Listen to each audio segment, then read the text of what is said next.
Oke, kita ke soal nomor 1, teman-teman. Pada jadwal RS Sayang Bunda, tertera Rizka dan Fitra bertugas memberikan pelayanan medis pada hari yang sama. Pada minggu ini, Asti memberi pelayanan medis pada hari Rabu dan Rizka pada hari Jumat.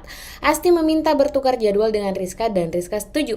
Kesimpulan yang tepat dari pernyataan tersebut adalah, oke teman-teman, kalau kita menemukan soal seperti ini, kita langsung underline aja kata-kata kuncinya. Di sini, Rizka dan Fitra bertugas pada hari yang sama. Oke. Kemudian Asti pada hari Rabu dan Rizka pada hari Jumat. Asti meminta bertukar jadwal dan Rizka setuju. Oke, berarti yang awalnya Asti Rabu menjadi Asti Jumat dan Rizka Rabu. Oke. Kemudian kesimpulan yang tepat baru kita lihat nih. Asti bertugas 2 kali seminggu. No, ini nggak ada di keterangan. Rizka bertugas 2 kali memberikan pelayanan medis pada minggu. Ini juga no, karena ini bukan menggantikannya, tapi bertukar. Kalau misalkan Rizka mengganti jadwalnya Asti, itu baru ya. Kemudian Rizka dan Asti bertugas pada hari yang sama. Rizka dan Asti enggak ya, karena mereka bertukar jadwal, jadi mereka enggak pada hari yang sama. Kemudian Fitra dan Rizka bertugas pada hari Rabu. Oke, Rizka emang hari Rabu. Apakah Fitra juga hari Rabu? Yes, karena clue yang pertama Rizka dan Fitra pada hari yang sama. Jadi jawabannya adalah bagian D. Gitu teman-teman ya, gampang banget. Oke, kita ke soal berikutnya. Tidak semua siswa pandai lulus praktikum IPA. Semua siswa bodoh tidak lulus praktikum IPA. Tidak semua siswa yang pandai selalu mempunyai nilai praktikum IPA yang lebih baik daripada yang bodoh. Niswan mempunyai nilai praktikum yang lebih rendah dari Aditya. Maksudnya sini praktikum IPA ya, kurang IPA sini. Nah, kesimpulan yang tepat dari pernyataan tersebut adalah, oke teman-teman, perhatikan pernyataannya satu persatu baik-baik ya. Jadi tidak semua siswa pandai lulus praktikum IPA, terus semua siswa bodoh tidak lulus praktikum IPA. Jadi kesimpulannya dari dua premis ini, yang tidak lulus itu adalah tidak semua siswa pandai lulus praktikum IPA. Berarti beberapa tuh tidak lulus ya. Beberapa siswa pandai, ya kan? Berapa siswa pandai? Kemudian semua siswa bodoh tidak lulus, berarti dan semua siswa yang bodoh. Nah, berarti yang tidak lulus itu adalah beberapa siswa pandai dan semua siswa yang bodoh. Oke. Tidak semua siswa yang pandai selalu mempunyai nilai praktikum IPA yang lebih baik. Ini clue selanjutnya. Dan Niswan mempunyai nilai praktikum IPA yang lebih rendah daripada Aditya. Berarti Aditya di sini lebih besar skornya dibanding Niswan ya. Kita lihat nih choice-nya. Aditya lebih baik daripada Niswan. Ini bukannya teman-teman lebih baik dalam hal apa? Ini ambigu. Yang di sini adalah nilai praktikumnya Aditya emang lebih tinggi daripada Niswan, tapi it doesn't mean Aditya lebih baik dalam hal apa gitu ya. Oke, jadi ini bukan. Kemudian tidak mungkin Niswan akan lulus praktikum IPA. Oke, walaupun nilainya Niswan di sini lebih rendah dibanding Aditya, tapi Niswan di sini tidak disebutkan bahwa Niswan itu adalah siswa yang bodoh, ya nggak sih? Kecuali dibilang Niswan adalah siswa yang bodoh, berarti dia udah pasti nggak lulus. Nah, tapi karena nggak disebutkan berarti bukan. Oke, mungkin Niswan dan Aditya akan lulus praktikum IPA. Oke, jadi jawabannya bagian C teman-teman ya. Mungkin Niswan dan Aditya akan lulus praktikum IPA karena di sini tidak disebutkan Niswan maupun Aditya itu adalah siswa yang pandai maupun bodoh.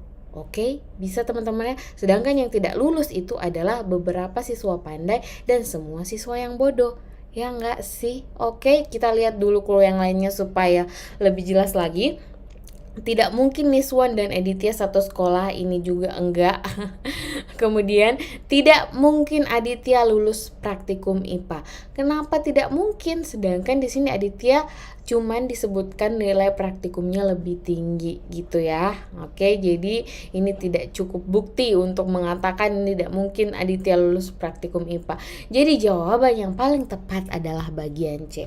Oke teman-teman, gitu ya cara jawabnya. Next, kaktus berduri tajam. Buah naga adalah taman berduri. Bougainville mempunyai duri dan bunga. Waduh, kesimpulan yang tepat dari ini adalah, oke, kurang pertanyaan nih. Kesimpulan yang tepat adalah, kita lihat langsung choice-nya aja. Kaktus sama dengan buah naga. It is not ya, itu nggak ada di premis. Jadi kalau misalkan soal yang seperti ini, kita fokus sama premisnya ya teman-teman ya. Kaktus tidak berbunga. Yes, kaktus nggak berbunga, tapi tidak ada di premis yang mengatakan bahwa kaktus tidak berbunga, dan tidak ada yang bisa disimpulkan bahwa kaktus tidak berbunga. Oke. Kemudian yang bagian C, kaktus berduri tetapi tidak berbunga. Yes, kaktus berduri tapi tidak berbunganya itu nggak ada di sini. Oke. Bougainville berduri tajam. Bougainville ya berduri tapi nggak ada yang bilang tajam. Oke, dan yang bagian E, kaktus, buah naga, dan bougainville adalah tanaman yang memiliki duri. Oke, jadi jawabannya bagian E ya, karena semuanya itu berduri. Oke, teman-teman, kita ke soal berikutnya. Wahyu selalu libur di hari Jumat. Ia menggantikan jadwal rekan sejawatnya di hari Kamis. Nirmala adalah rekan sejawat Wahyu yang minta digantikan jadwalnya di hari Kamis ini. Oke, kita langsung lihat aja teman-teman, karena ini pendek ya, jadi kita langsung lihat choice-nya aja. Wahyu lembur di hari Jumat. Ingat tipsnya teman-teman, ini ada pernyataan mutlak di sini kalau Wahyu selalu libur di hari Jumat. Berarti A ini udah enggak ya. Wahyu libur di hari Jumat minggu depan. Oke, ini langsung kita bisa jawab ya. Jadi Wahyu libur di hari Jumat minggu depan. Supaya kita lebih yakin lagi, lihat choice yang lain. Wahyu tidak libur sama sekali minggu depan. Ini juga bukan, karena Wahyu selalu libur di hari Jumat. Wahyu dan Nirmala tidak libur sama sekali. Ini juga bukan, karena ini teman-teman ya, Wahyu selalu libur di hari Jumat. Wahyu tidak libur sama sekali, ini juga bukan. Berarti jawabannya adalah bagian B. Oke, kita ke soal berikutnya. Sebagian penduduk desa Makmur Raya bekerja sebagai petani. Oke, sebagian ya. Semua petani berangkat ke ladang singkong pada pagi hari dan pulang pada sore hari. Mustaqim adalah penduduk desa Makmur Raya. Mustaqim berangkat kerja di pagi hari dan pulang sore hari. Oke teman-teman, agak pusing ya. Ini kok bulat-bulat sih? Ini maksudnya A, B, C, D, E. Choice yang pertama, Mustaqim adalah petani. Oke, kita lihat ya. Sebagian penduduk desa Makmur Raya itu adalah petani. Sebagian itu artinya ada yang bukan. Oke, ada yang bukan petani. Clue selanjutnya tentang Mustaqim. Mustaqim itu adalah penduduk desa Makmur Raya, tapi cuman sebagian yang petani. Jadi kita nggak tahu Mustaqim ini petani apa bukan. Oke, next itu ada yang bilang Mustaqim berangkat kerja di pagi hari dan pulang pada sore hari. Kemudian di sini semua petani berangkat ke ladang singkong pada pagi hari dan pulang pada sore hari. Tapi kita kan nggak tahu Mustaqim ini petani atau bukan, ya kan? Berarti ini enggak. Bagian B juga enggak, karena kita nggak tahu. Oke, Mustaqim itu petani apa bukan. Kemudian C, Mustaqim adalah pegawai negeri. Ini nggak ada di clue teman-teman ya. Kemudian yang bagian D, Mustaqim pulang kerja pada pagi hari. Pulang kerja, pergi kerja pada pagi hari, pulang sore hari, ini juga bukan. Berarti dari soal ini itu tuh nggak bisa ditarik kesimpulan. Oke teman-teman, nggak bisa ditarik kesimpulan kalau dari choice yang ada di sini. Oke, jadi menganalisisnya seperti itu ya. Nggak usah panik kalau menemukan soal seperti ini. Tetap fokus gitu. Oke, next. Semua penonton pertandingan bulu tangkis membeli tiket. Oke, semua ya. Pertandingan bulu tangkis kelas ganda campuran diadakan pada Senin dan Kamis. Pada hari Senin, Munajib menonton pertandingan bulu tangkis. Oke teman-teman, kita langsung lihat choice-nya aja. Munajib bukan pemain bulu tangkis. Kita nggak tahu, ini nggak ada di premis ya. Kemudian Munajib menonton pertandingan tanpa membeli tiket. Ini nggak mungkin karena semua penonton harus beli tiket. Oke, pada hari Senin Munajib membeli tiket untuk menonton pada hari Kamis.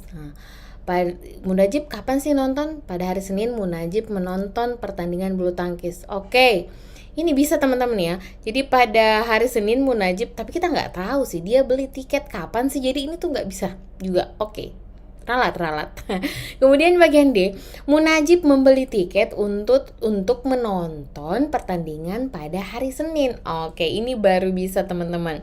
Karena semua penonton harus beli tiket dan yes, munajib menonton pada hari Senin. Berarti munajib membeli tiket untuk menonton pertandingan pada hari Senin.